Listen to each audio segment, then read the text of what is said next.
Halo, perkenalkan saya Cindy Yohana Wulandari Mauk, Prodi Sistem Informasi Strata 1 dari semester 7.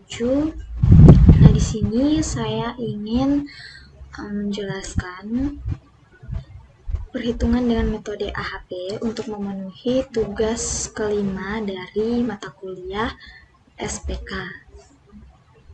atau Sistem Pendukung Keputusan. Nah, di sini perhitungan dengan metode AHP pada kasus yang saya ambil yaitu pengaruh pemanfaatan ChatGPT terhadap kualitas dan produktivitas belajar mahasiswa. Nah, pertama di sini kita menentukan data awal. Nah, di sini saya memiliki dua alternatif, yaitu kualitas belajar dan produktivitas. Kemudian ada 6 kriteria, yaitu pemahaman materi, kreativitas, motivasi, efisiensi waktu, output atau tugas, dan keaktifan diskusi. Nah, nilai-nilai ini saya tentukan itu menggunakan tingkat kepentingan, di mana 1 itu artinya sama pentingnya. Jadi pemahaman materi sama pentingnya dengan kualitas belajar, seperti itu. Kemudian selanjutnya yang ketiga ini artinya sedikit lebih penting. Kemudian di sini juga ada angka 2. Angka 2 ini itu nilai tengah, di mana nilai tengah dari dua, misalnya nilai yang diperlukan untuk kompromi. Kemudian di sini ada 7. 7 itu artinya sangat penting. Nah, selanjutnya bisa dilihat ini nilai-nilai yang saya tentukan berdasarkan dari analisis saya sendiri. Kemudian untuk nilai pairwise-nya, nah di sini saya menentukannya sama juga, itu menggunakan tingkat kepentingan, ukuran tingkat kepentingan untuk setiap kriterianya. Itu pertama pemahaman materi. Ini di sini ada 6 kriteria, yang dimana dapat dilihat ada angka-angkanya di sini. Itu pemahaman materi sama penting dengan pemahaman materi. Kemudian selanjutnya pun seperti itu, dimana seperti yang sudah saya jelaskan bahwa 1 itu sangat penting, kemudian 3 itu sedikit lebih penting, kemudian ada 7 juga di sini, itu artinya sangat penting. Kemudian yang koma-koma ini, 0, nilai ini itu 1/3, jadi saya jadikan desimal, jadi 0,33 dan seterusnya. Kemudian di sini kita menghitung jumlahnya.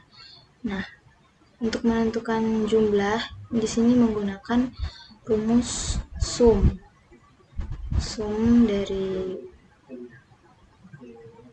setiap kriteria. Jadi hasil totalnya seperti ini dapat dilihat. Nah, kemudian pada normalisasi di sini saya menggunakan rumus, yaitu kriteria pertama pada pairwise dibagi dengan jumlah, absolut jumlah. Jadi, nah jumlah ini kita jadikan absolut. Nah, ini hasil-hasilnya dari setiap kriterianya. Yang lain juga sama rumusnya. Kemudian pada bobot normalisasi ini digunakan rumus sum dari setiap kriteria ini. Dapat dilihat di sini. Yang di bawah juga sama rumusnya. Kemudian untuk menghitung agent value-nya, itu sum ini, hasil sum bobot normalisasi kita bagi dengan jumlah kriteria. Nah, di sini ada 6 kriteria, jadi kita bagi dengan 6. Kemudian yang di bawah juga sama, di untuk menentukan agen vektor, sini menggunakan rumus, dapat dilihat di sini. Nah, setiap nilainya itu saya gunakan absolut biar kita dapat tarik saja ke bawah nilainya. Nah, di sini tuh rumusnya itu pada kriteria pertama, pairwise kriteria pertama dikali dengan eigenvalue, kemudian ditambah dengan kriteria pairwise kedua dikali dengan eigenvalue kedua, dan seterusnya seperti ini. Nilai-nilai yang di bawah juga sama. Nah, kemudian untuk menentukan nilai T-nya, di sini digunakan rumus eigenvektor dibagi dengan eigenvalue yang pertama, selanjutnya ditambah dengan eigenvektor yang kedua dibagi dengan eigenvalue yang kedua, dan seterusnya sampai ke bawah. Kemudian dibagi dengan 6. 6 ini jumlah kriteria.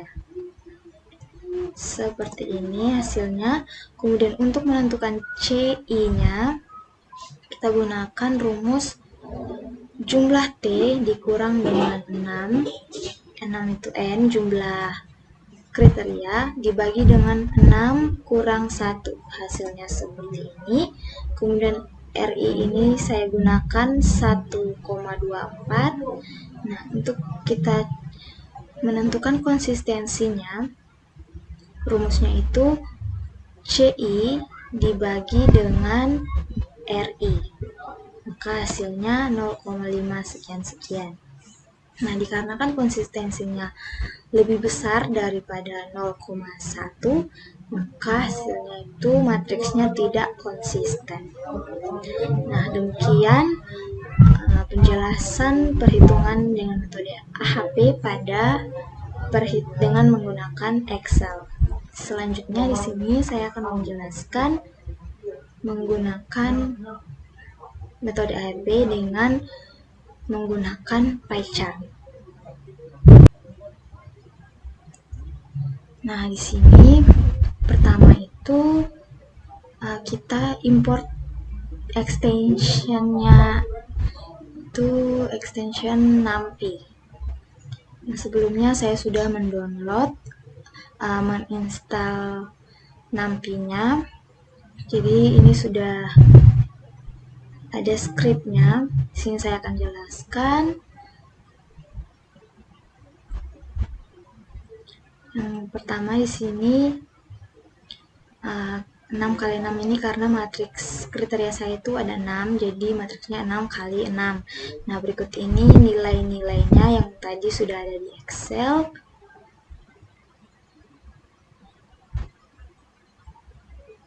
Nih, yang tadi 0,3 itu saya konversikan menjadi 1,3 dan selanjutnya. Kemudian ini untuk menghitung jumlah kolomnya, ini untuk menghitung normalisasinya, itu matriks dikali dengan matriks sum dari matriks. Kemudian ini untuk menghitung bobot normalisasinya, itu normalisasi matriks. Kemudian ini untuk menghitung eigenvalue dan eigenvektornya.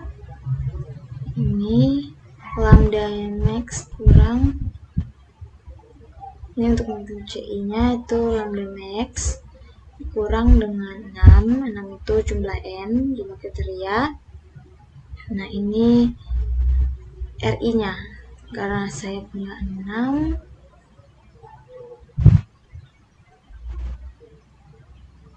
Oke, kemudian ini untuk menampilkan jumlah kolom, normalisasi matriks, bobot normalisasi, eigenvalue, eigenvektor, CI, RI, dan konstansinya. Jika lebih kecil dari 0,1 maka matriksnya konsisten, dan jika tidak maka tidak konsisten. Oke, mari kita run.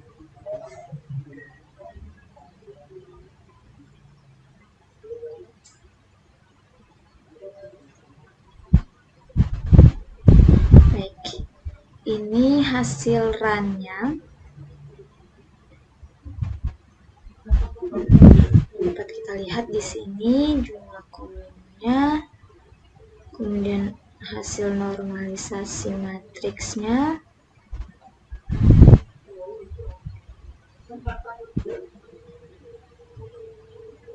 kemudian ini bobot normalisasi, eigenvalue, eigenvektor, konsistensi indeksnya 0,84 dan seterusnya. Random index atau RI itu seperti ini, kemudian konsistensinya 0,6 dan seterusnya. Maka hasilnya tidak konsisten, matriksnya tidak konsisten karena lebih besar dari 0,1. Baik, sekian presentasi dari saya.